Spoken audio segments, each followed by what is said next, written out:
UD Las Palmas, une éternité sans gagner. 500 millions d'euros pour Vinicius. Un nouveau départ pour la pelouse du Santiago Bernabéu. Monaco et le Real Betis poussent pour joueurs expulsés par Ancelotti. Avant de commencer, si c'est la première fois que tu passes ici, je t'invite donc à t'abonner, c'est gratuit, ça prend 2 secondes et ça fait plaisir. Merci beaucoup à toi.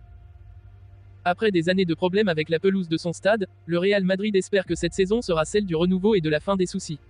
Dimanche dernier, le Real Madrid a fait ses débuts au Santiago Bernabéu pour la nouvelle saison, marquant une étape importante après des années de critiques concernant l'état de la pelouse, particulièrement depuis le début des travaux de rénovation du stade merengue.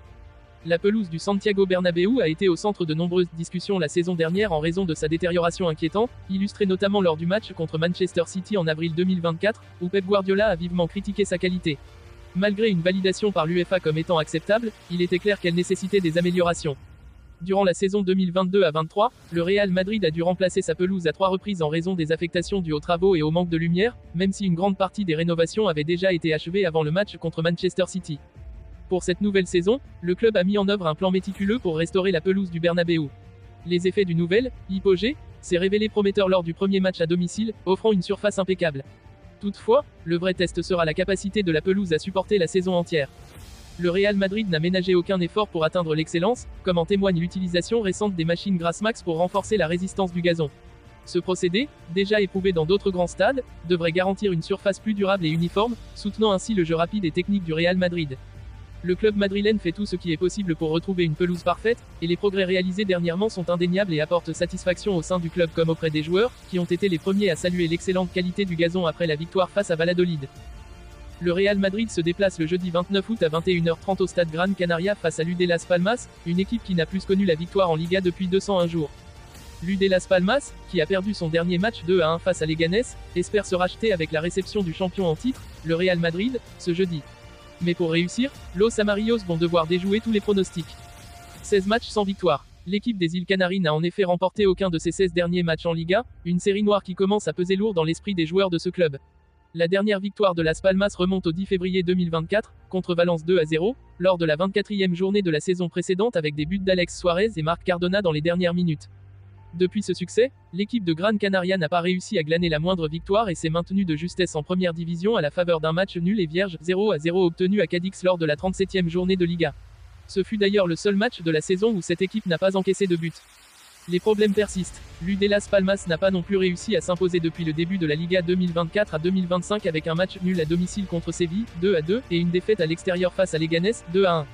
La série sans victoire continue donc pour les hommes de Francisco Javier Garcia Pimienta, qui pointe à la 13e place du classement après 2 journées.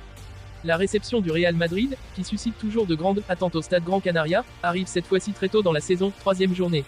La saison dernière, ce match s'était déroulé lors de la 22e journée et avait vu le Real Madrid l'emporter petitement 2-1 avec des buts de Vinicius et de Tchouaméni.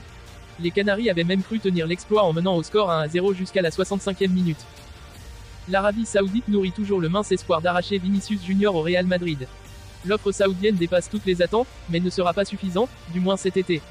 L'intérêt du football saoudien pour le très probable futur ballon d'or ne faiblit pas.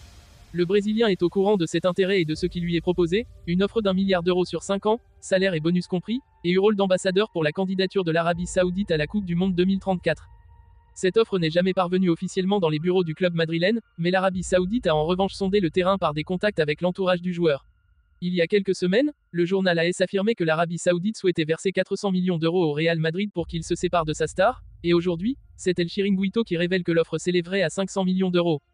Pas de quoi faire douter Pérez et consorts, qui gardent une position très claire dans ce dossier, celui qui veut Vinicius doit payer 1 milliard d'euros, soit le montant de sa clause de résiliation. Une façon de dire qu'à aucun moment on ne pense pas à vendre l'attaquant et que malgré toutes les rumeurs, on n'imagine absolument pas Vinicius quitter le club cet été. Vinicius ne ferme pas la porte.